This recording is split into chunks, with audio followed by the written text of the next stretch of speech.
My name is Itzel, and I'm here with Maria. Hi, nice to meet you, Maria Baeza. And we're a student team from the DHD 400 class, which is a capstone class that pairs students with service learning sites to give a service learning experience with those organizations. The organization that we're working with this semester is Connecting Dots International. CDI aims at connecting international, local, first generation, and undocumented students to create these communities on campus and give them resources that will help them navigate and get accustomed to life on campus. And it's through these connections, students are able to learn more about disability culture, diversity, and inclusion. Inspired by CDI's goals of increasing knowledge about disability culture and diversity, we will be doing a podcast on disability culture around the world. We'd like to introduce you our guests, Noah and Suraiya. Can you just give us an introduction and a little background about yourself, about any organizations you're affiliated with, or if you're a student as well?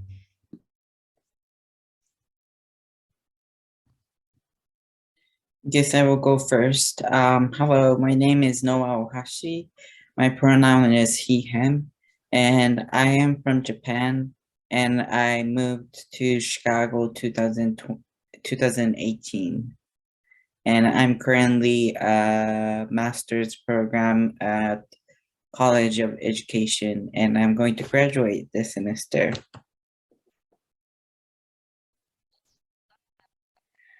Hello, my name is Suraiya, and I'm coming from Bangladesh, and I'm doing PhD. This is my final year, and my major is disability studies. And I am connected with Connecting Dot International in here, and back to my home, I'm connecting with another organization. It's named Women with Disability Development Foundation. That's all about me. Thank you so much for being here with us today. We're really excited to hear from you and to learn from what you have to say. So we can kind of go ahead and get started with our questions. First, we would like to ask how would you describe disability culture in either Bangladesh or Japan, as you mentioned? Suraiya, would you like to go first? Yes. So the culture here in my country, a disabled person is really very different. When I came here first time, I just shocked to see some culture and background what I did not get in my country. So, for example, here people are focusing their right like that way, like identity right and human rights and education and others right more. I mean, details some rights, but in my country, disabled people focusing only their, especially rural area, their food, shelter, clothes, that's it. Not at all education, because they need to survive at first. So I did work in my country, especially the rural area, to help them to understand you have to have make sure you do your education right and your others human rights. But the awareness and the environment is really tricky over there to help them understand. But mostly urban area, the person with disability, they are getting education right and other right as well, but still it's not huge. Oh, thank you for sharing. Noah, would you like to go next? Yes, I will add to Suraiya. Japan, we don't have a disability culture because it's still medical model. To get we have a disability certificate, which makes discount or to make us survive in our country. But in order to get those, we need to have a diagnosis. So everyone have a diagnosis and they're proud of their diagnosis. So every time when they introduce each other, for example, I have a muscular dystrophy. So we introduce as, oh, hi, this is Noah who have a muscular dystrophy. It's not as Noah Ohashi, but it's more so on heavily weight on the medical model of disability within disability culture. So it's more internally oppressed. So when I came to the US, I was so surprised that people have self identity that even the medical professional didn't diagnose. Some people self-diagnose and be proud of themselves. So I think that is really shocked for me.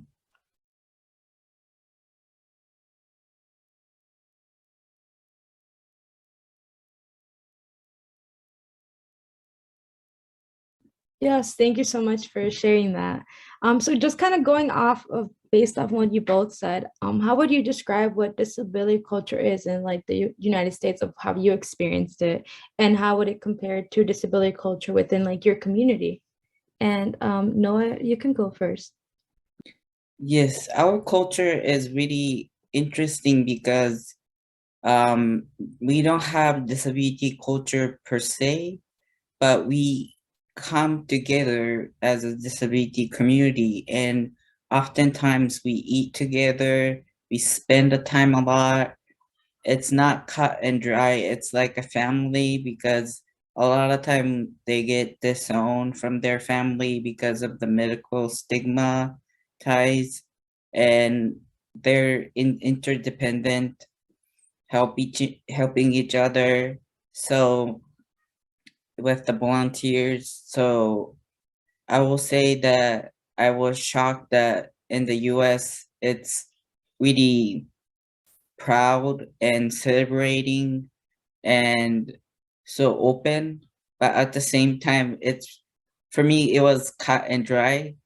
It's just eating snacks, done, workshop, done, and not like continuous personal strong relationship.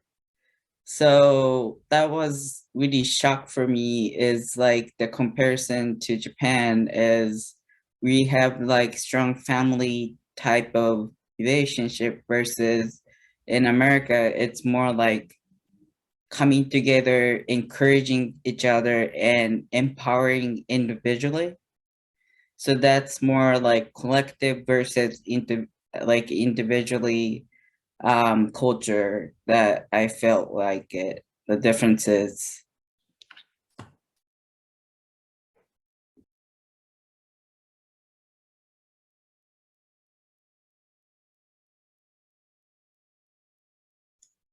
Thank you for sharing. Suraiya, would you like to go next? Yeah. So maybe I will echo with Noah. So the disability culture in our country that are not that much like visible. So what we do, I mean, especially we are not proud of our disability identity. We feel shame for that because the social and cultural stigma. We have really very less opportunity to join with social and cultural program in our country. As I'm a blind person, I had also same kind of experience before coming here. I felt very shame to introduce myself. I am a blind person and I feel shame to use my white can. But after coming here, when I saw people are so open about the blind or disabled people, so I don't feel shame here to use my can and say people, oh, I am a blind person. And the cultural event in my country with disabled persons, so we need a big network so we can know each other. So how the disabled person is getting benefit, what is the resources for them. Here, lots of resource center, but in my country, it's really very less. So we have to have connect with other disabled person. So we have a really very good relation with each other. So for example, I'm a Muslim person, and also in my country, there is a Hinduism and Buddhist people as well. So our religion celebration, we do our reunion with the disabled person, and some like our New Year, Bengali New Year, we do celebration like that kind of social event we do in our country, because we have really hard time to join the regular social event with non-disabled person. So we feel proud to join with our own program. So same to Noah, when I came here, I believe so all the disabled person are more professional or more active with their work. So they're busy with their own life. I believe so. This is my little experience. That's all actually. Okay, thank you for sharing that. I think it's really interesting when we kind of like compare what most people would know, like in the United States, to kind of the sentiments and the feelings in other countries. It's definitely kind of helps you make connections and kind of understand a little bit more of like where your peers are coming from. And I think it's a great way to, get to know your peers and understand disability culture and like kind of like a more worldwide scale. So for our next question, we kind of wanted to ask if there's anything that you wish your respective countries kind of like would improve upon, if there's anything that you wish would be different. If and whoever would like to go first, please, the floor is yours.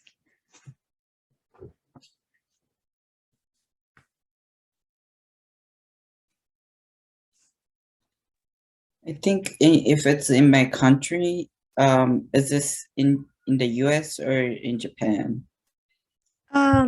It's good for to Japan, kind of like Japan. the country that for also just a heads up, this we can edit out like bits of the podcast. Okay. So if you like feel like you just want to like fix something or reiterate something, totally cool. But yeah, I think for the purpose of this, I should have made that clear in the beginning. I'm sorry. But sorry, I lost my train of thought. So yeah, so we'll just be kind of speaking about like Japan and Bangladesh, and then if we make a comparison to the United States, I think it'll be in the question. I should have made that clear. Sorry.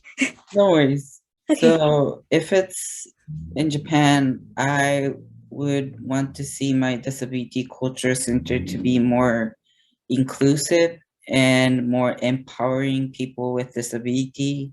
For example, as Suraiya mentioned that in Japan we have lack of resources.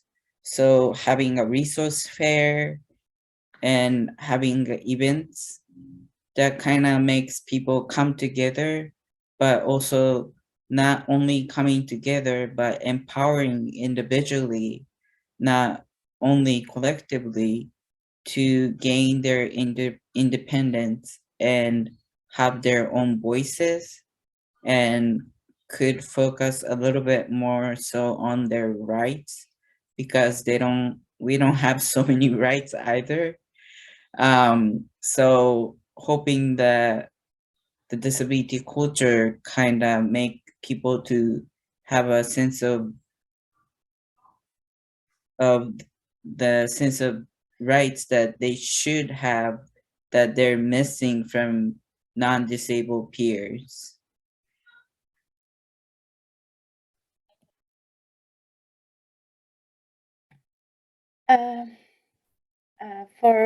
For my case, I want to see my country like as I mentioned, we have really hard time to join with the social event. We feel shame because people are not aware about the disabled person, and also as I mentioned, the stigma is really high. So I want to see my country, like all the cultural and social event will be like inclusive, so people with disability can join without shame and with dignity.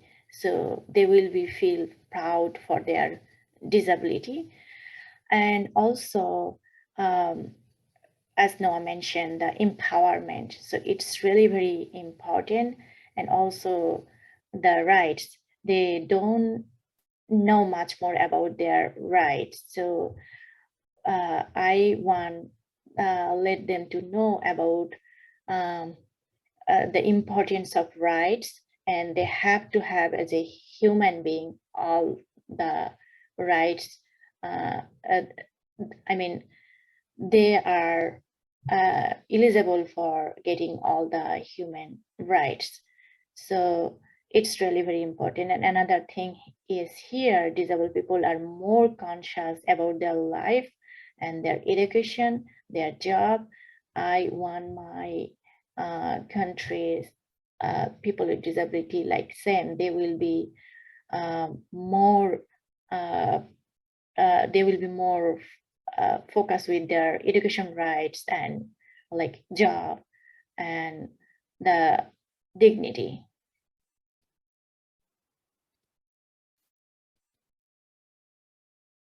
Yes, I agree. There should be representation of everybody within the disability community and making sure that everyone is being represented. Kind of question that I kind of came up with right now, thinking about like what you both had mentioned is why do you think that these kind of like sentiments are in place? Personally, well, I do not identify with like a disability. I know that in my country of origin, which is Mexico, I think that there isn't too much about disability culture. And I think that a lot of it is kind of rooted in kind of like religious reasons, that it's kind of like God willing, based on like my just kind of like growing up in the culture. And I think that's why I think sometimes disability is kind of looked down upon or is kind of pitied, which I don't think should be the case. In your respective countries, do you know why these kind of sentiments or things that need to be improved upon are in place? In my country, it's really rooted in pity, more so religion. Because in the old times, disabled people were, if they were born, they were allowed to be killed because it was supposed to be an unfortunate kid. So, and that was not the old time. It was just after the World War II and before the World War II. World War II kind of impacted a lot, especially after the soldier came back, and everyone saw them as a pity as well, because a lot of World War II soldier made a lot of disabled people. So they thought it might be a contagious, it might be a pity. So it's really rooted that disabled people are pity. And also we have a 24 hours TV show every year, once in a year, that shows real pitiful disabled people and raise money, which raising money, I don't against it, but raising money, but that money actually doesn't use for disabled people. But the show is going over 50 years. So everyone watched that shows, like it's really famous show. And so that show represent people with disability as a pity, and that really have an effect to disabled people daily life representation wise. I was going to mention that there's also something very similar with like the TV show in Mexico. And it uses similar tactics of like pity. And I definitely think that it adds to kind of like the lack of a disability culture and like a negative view. So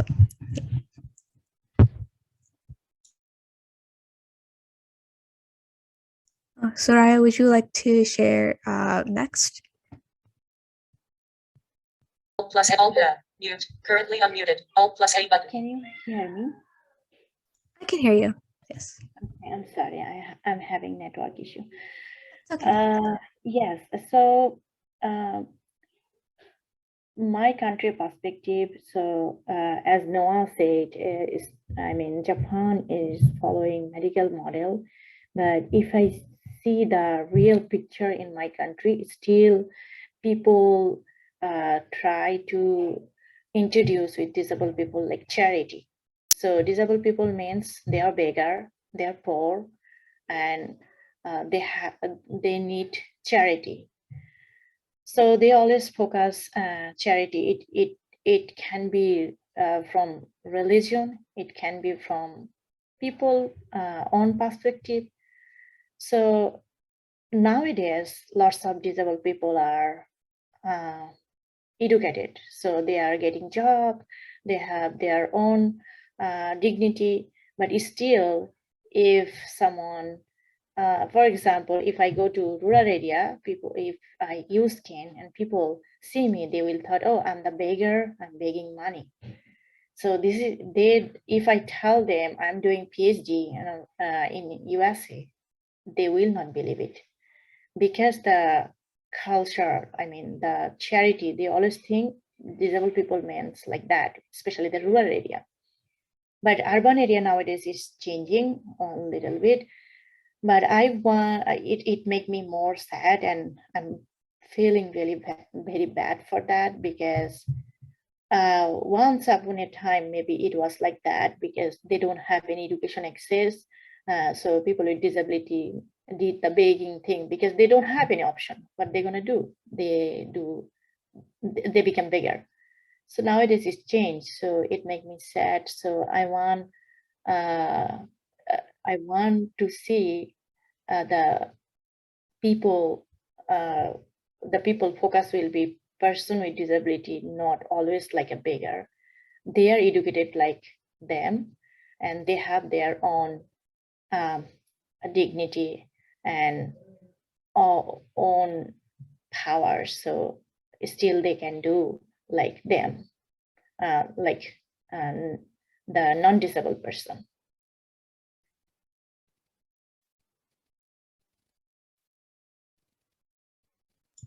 Okay, thank you so much for sharing that. We'll move on to the next question, and I'll post that in the chat.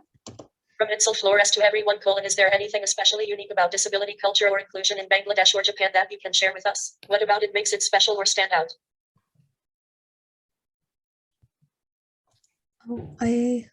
Before that, sorry, I don't know why it's reading it out loud. I'm not sure if that It's a screen reader. Oh, okay. I had no idea that was on. Thank you for letting me know. I'm sorry, my screen reader is talking. Sorry. Okay, sorry. Let me. Okay, Maria, do you want to introduce this question? Yes, sorry about that. So is there anything especially unique about your disability culture or inclusion in Bangladesh or Japan that you can share with us, or anything that makes it special or stand out to you? Yeah, go ahead. Go ahead. No, go ahead, please. So in Japan, it's really interesting because we try to, despite the charity model, so we try to sell stuff in the disability culture or community. And one of the is alcohol that we make. The interactional disabled people makes wines that it's really good, and physical disabled people carry out from with their wheelchair and sell those, and it's actually a good blend, and that's really good because not only that we have wine, but we sell the wine, and with that money and the wine, we can have a good dinner together and have a fun time. And I think those times are like priceless because we're like interdependent. Many different disabled people comes together and help each other, and in the end of the day we can celebrate our work ethic and stuff. So I think that I never seen those like intellectual disabled people and physical disabled people and other disabled people come together and work together as one form of the work. So I think that is a famous work thing that Japanese folks does, and like creative way. So I think that's the thing I think in my head stand out when you ask that question. I've never heard of Alt that. tab. It's really Mute. interesting. Currently Thank you. unmuted. Alt plus A button. For my case, so one thing coming in my mind, so as I mentioned, we don't have that much resource center like here. So it's interesting, after coming here, I heard, so disabled people, they have large subgroup, like blind people, they have their own group, like mobility disabled people, they have their own group. So they, because for example, someone know how to navigate the iPhone, and they share with that group and they teach with each other and they make them educated, and any resources they have they share with each other, like for example higher education or something else. So after coming here I heard that one and it made me happy. And another thing is, for example, so before the when I was in university student, so that time it was really hard to find a job and networking and make a pathway with others, fellow disabled persons. So nowadays they are making a good chain on networking and pathway for other disabled person. They are doing job and they are sharing with others. Hey, here is some opportunity, and they are making advocacy for them. It made me happy.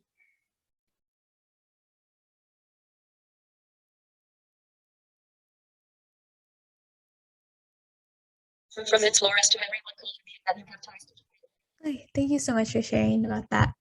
Uh, so kind of going off again is being that you have ties now with both like the United States and Japan or Bangladesh, how do you feel that like having like these lived these kind of two different sets of like cultural disability have kind of impacted like your thinking? Like, does one influence you more, or is it kind of like a mesh of the both?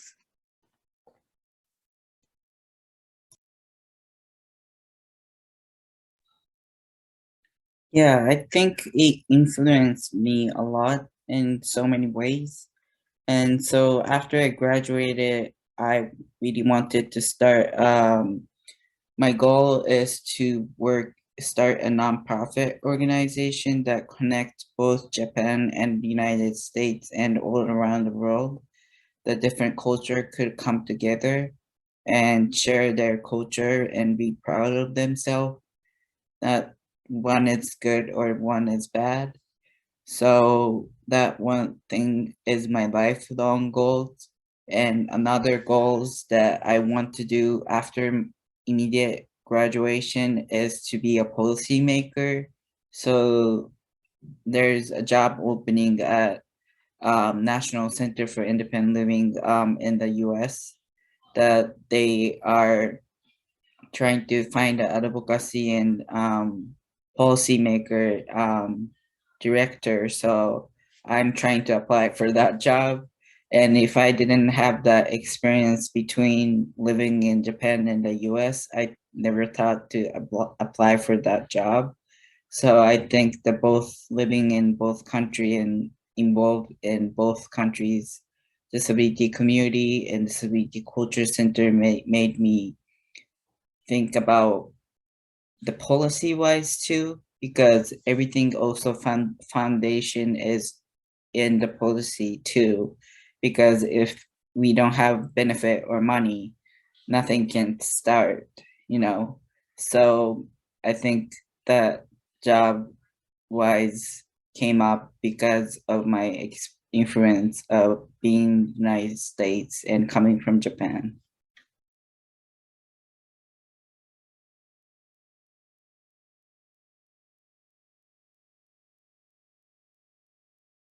Okay, thank you for sharing. Suraiya, would you like to go next? Yes.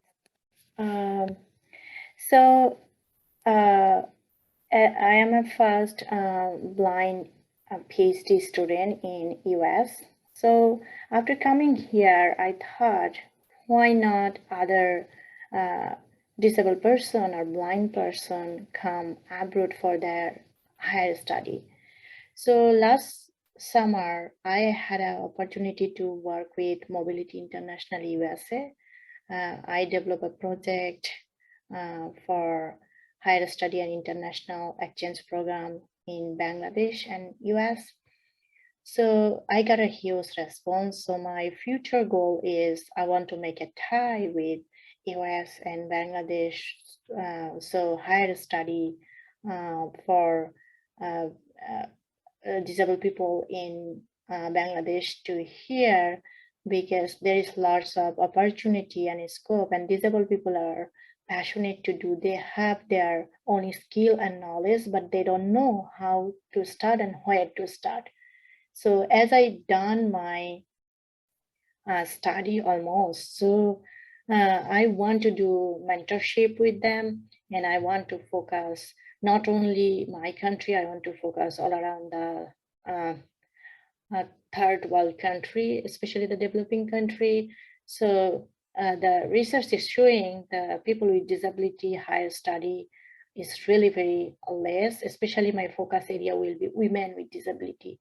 So I want to see them coming abroad for their higher study, and I want to work for that, and I will be their mentor maybe forever, how long I will stay alive. So this is my goal actually.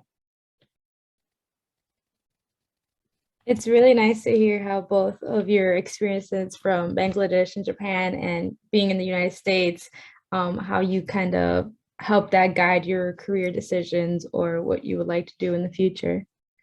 And I just wanted to move to a different question, and I wanted to ask if there are any interesting noble figures in the disability community from your respective countries that you'd like to share about, or what is something meaningful that they have contributed to the disability community?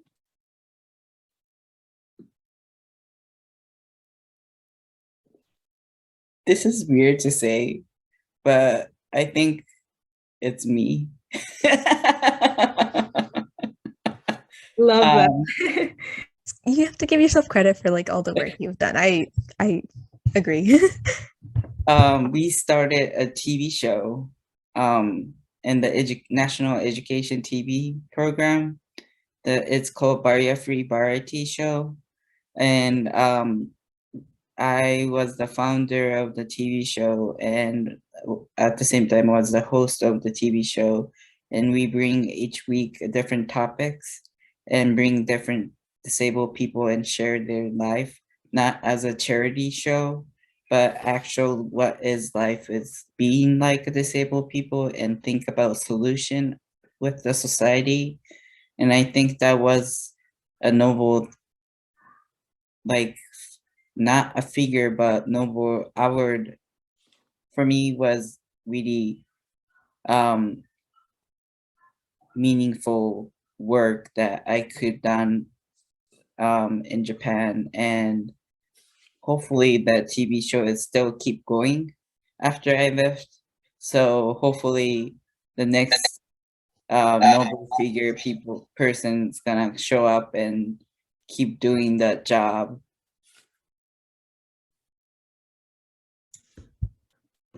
That's so cool to hear about. Thank you for sharing that with us. Suraiya, would you like to go next? So one of the guy from my country, his name is Mr. Mansoor Ahmed Chowdhury. So he worked in UNCRPD.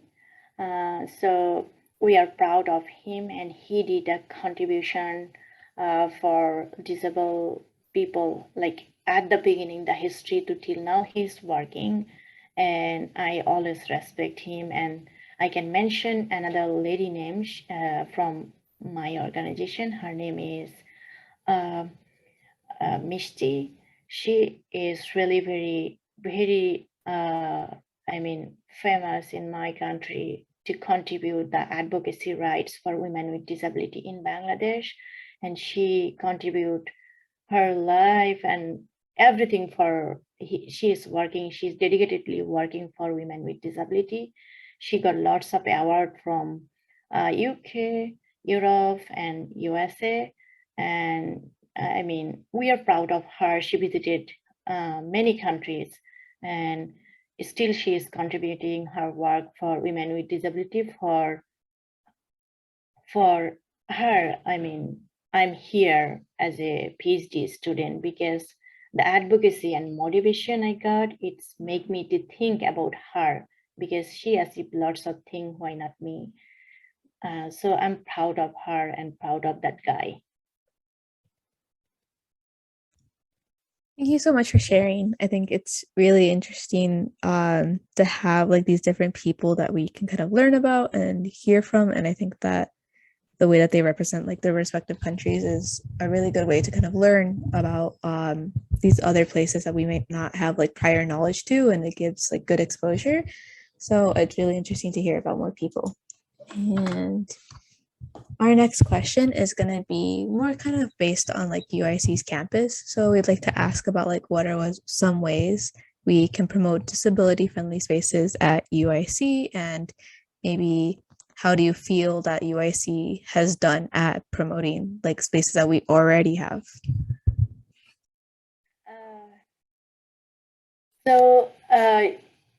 There is two perspective.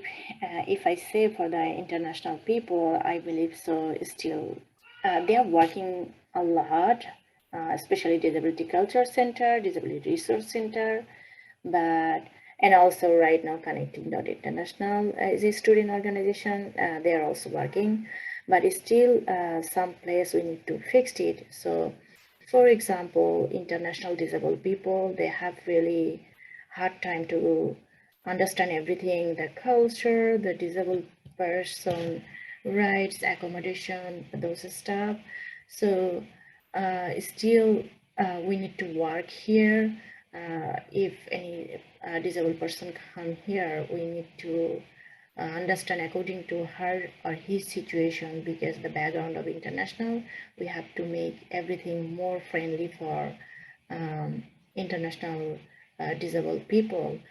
And for here, the disabled people, so I believe so it's friendly, but still it's not that much inclusive UIC. We have to have the inclusive environment. Why we will make a boundary, for example, why we need to go only for disability cultural center or resource center.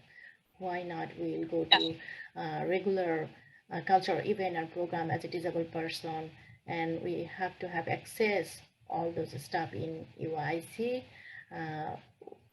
Actually, for example, you maybe know lots of student organizations in UIC, but still, if we go, we found it's not much more accessible for us. So we have really hard time to navigate those events and participate very well. So we have to work together to make more inclusive and friendly campus for people with disability in US.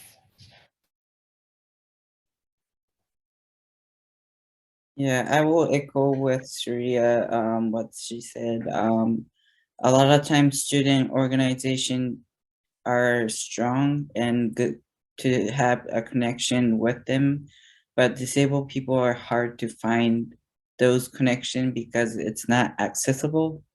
And Connecting.International is doing really hard work to happen to have more diversity and inclusive to do so. but still one organization is not enough.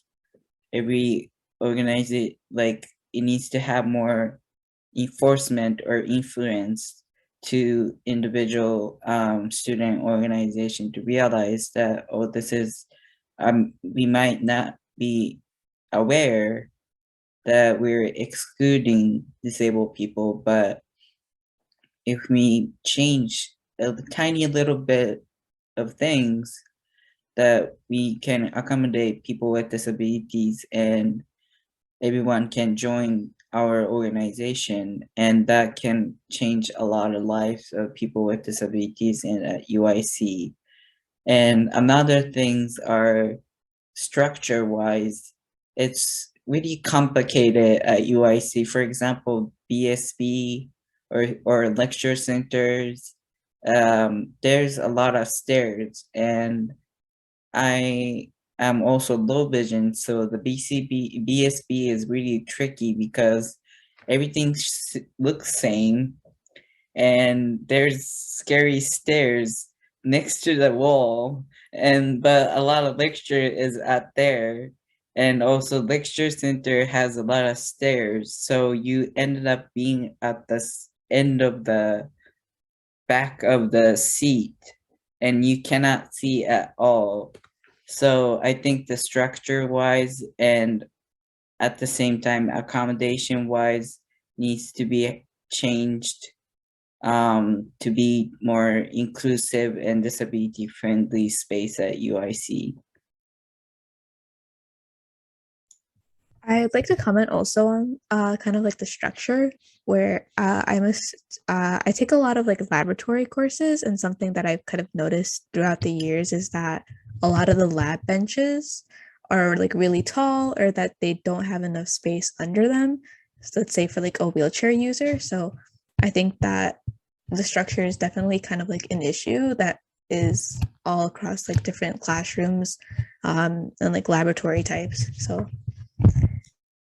Yeah, I agree. I've been at UIC for a couple of years, and there is a lot of exclusion that is being done by UIC, such as, when there's newsletters, it's not accessible to everyone. So um, kind of implementing working together and making sure that everyone's aware, or just spreading the word about these resources, because I know a lot of people don't hear about the disability culture, this disability office in BSB, and just making sure that we speak more about these resources so everybody on campus is aware of them. And then just going off of that, so CDI aims to connecting students with different identities, which plays an important role in intersectionality. And I would just kind of want to ask, what role does intersectionality play in disability culture?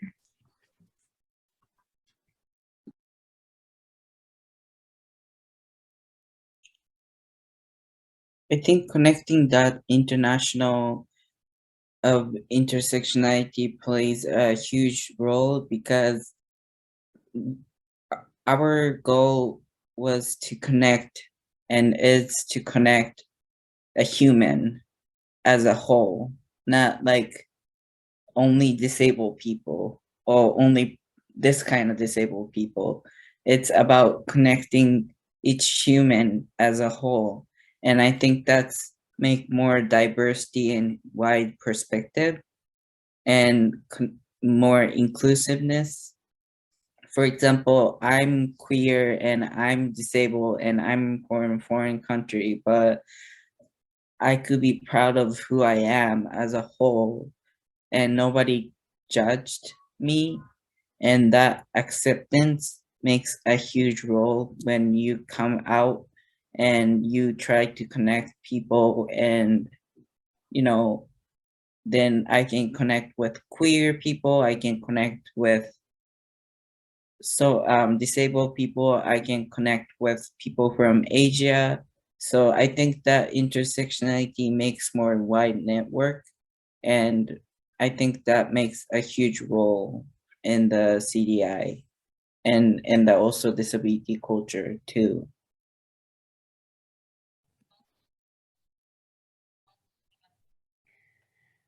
Yes.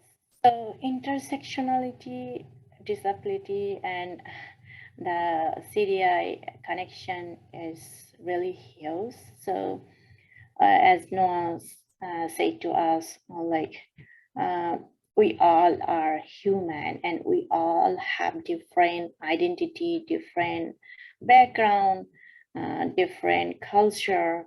So if we meet together, share with each other our experience one platform, we will be benefited different way.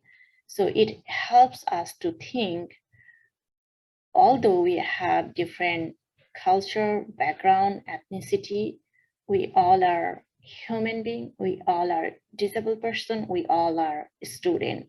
So the intersection is really important here.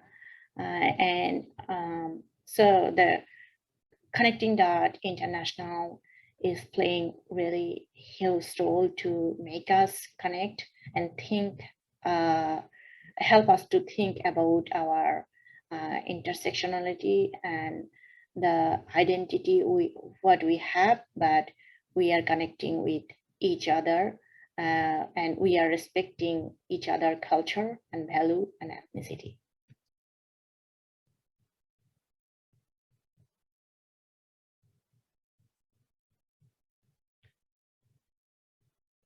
Okay, thank you for sharing. I quickly just need to get the next question in here.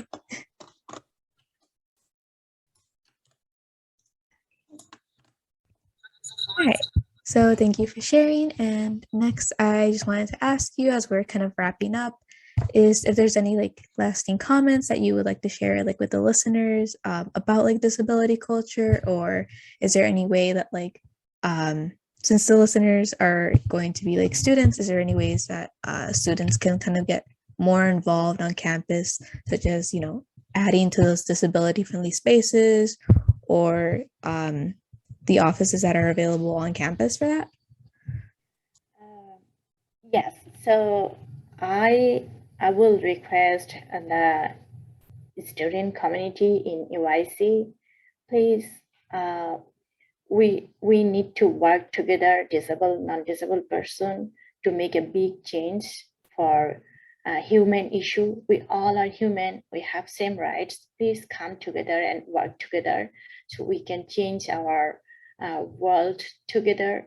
As you are a student, you have maybe sometimes to do voluntary. Please do voluntary for the disabled person. Especially I will request them for the international people, because it might be showing I'm a little bit selfish. I'm talking too much about the international background, because here lots of disabled person, they have maybe like caregiver or other resources, other support, but we are coming from different background. We don't have that access to get caregiver or other support or voluntary support because we are new here. We don't have that much access or resources here.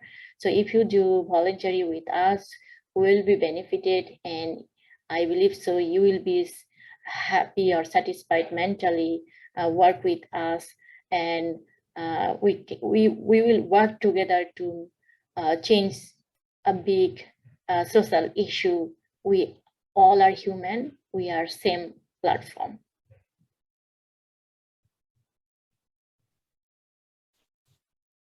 Somewhat some about what Suraiya said, and I will add that if somebody who are looking for student organization to join the CDI, because we really need people to help each other and also to have this insight, is not other student organization can't do it.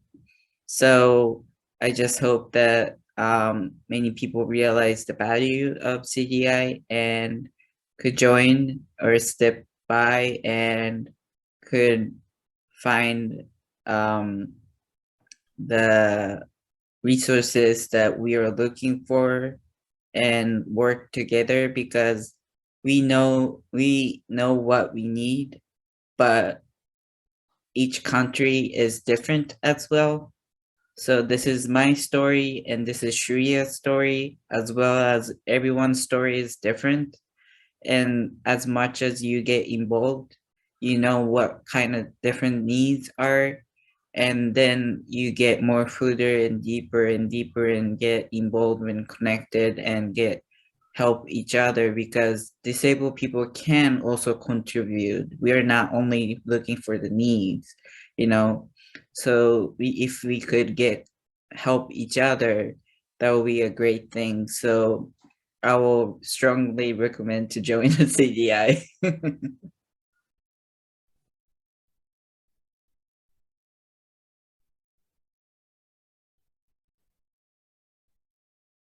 Yes, thank you so much for sharing that. And I just want to say thank you again for being here with us today. We both learned so much, and I'm sure our listeners will as well. Learning about disability culture in other countries is a great way to widen our understanding and create connections with other people. And we really do appreciate what you have provided us with today. So that has been all for our podcast, and we say thank you for listening. And for our listeners, we do have another episode where we discuss accessibility and inclusion here on UIC's campus. That's been all for this episode, and thank you for tuning in.